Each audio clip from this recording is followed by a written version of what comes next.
आले आले.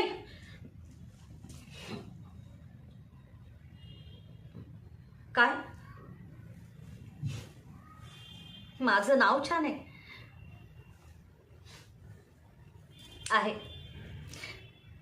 दुर्गा.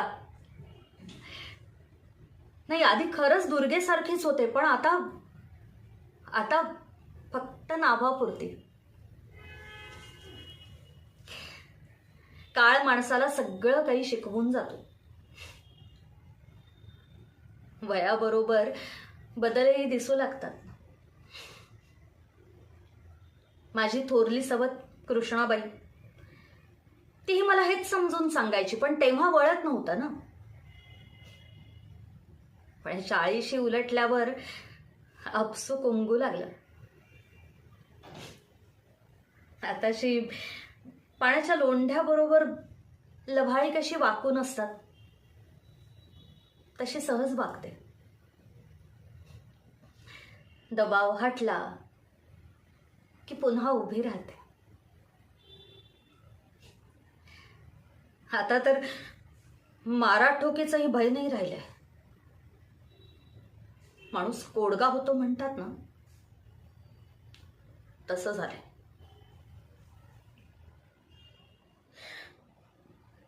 भरून आलं की रडून घ्यायचं, मोकळं व्हायचं. डोळ्यात आणि मनात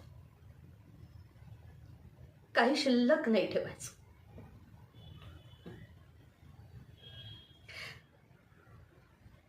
उत्साहात जगायचं.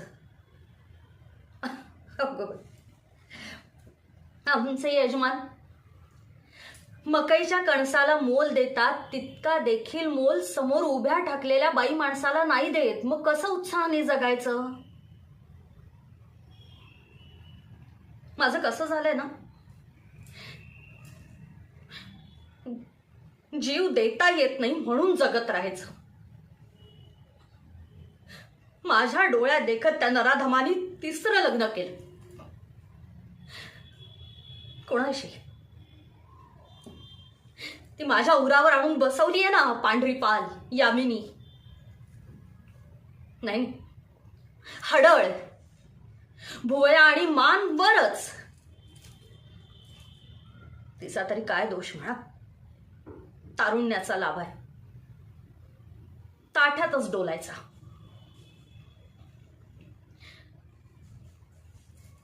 तरी मी समजावून सांगून पाहिलं. बाई ग, 28व्या वर्षी गंधर्व अंगातून पाय काढून घेतो म्हणतात. तारुण्य ओसरलं की तुझी ही गत माझ्यासारखीच व्हायची. आज मी जात्यात आहे, तू सुपात. पण उद्या जात्यात येशीलच ना. पण वळतच नाही टवळीला. असो, काळ आणि वय तिलाही शिकवेल.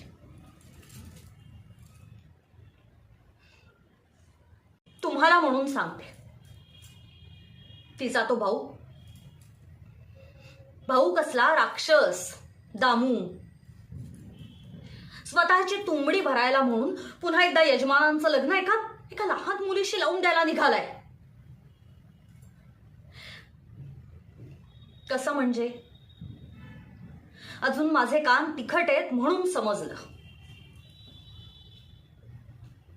जे कानावर आले ना, ते जर खरं होणार असेल तर मी हे बघून घेईन. कसं आहे ना, वाघ म्हणलं तरी खातो आणि वाघ्या म्हणलं तरी खातोच. पण आता पुन्हा एक निष्पाप बळी नाही जाऊ द्यायची मी. कदाचित माझ्या जिवंत असण्यामागं त्या परमेश्वराचं हेच प्रयोजन असावं.